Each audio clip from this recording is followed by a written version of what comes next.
These drugs were administered to me when I was an infant.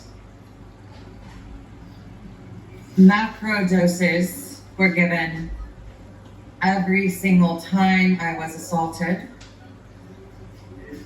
And I was kept on micro doses the rest of the time in my waking life to maintain some control, some separation from my peers. I actually didn't realize until very recently that I was kept on micro doses, that I was kept on a small dose in my regular waking life. And upon analysis of what would happen when I went on school trips away from Denver for a few days at a time, we would take trips to Washington, D.C. or New York or California.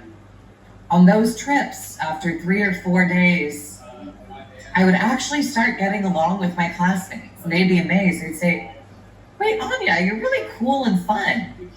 And we like hanging out with you." And I would end up being the center of the group and not understand why suddenly I'm connecting socially.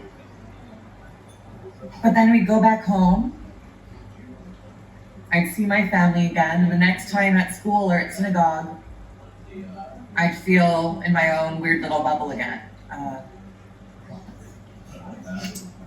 So I was put on these large doses designed to knock me out when I was assaulted. Small doses to keep me complacent the rest of the time. What this did essentially was sever my memory.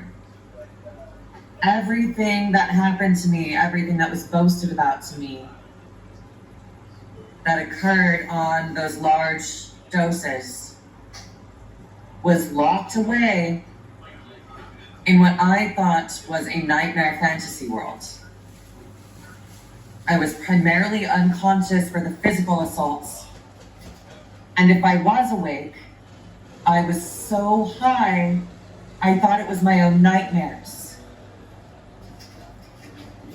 This ensured I wasn't going to go telling anybody about it. This ensured I thought I was sick.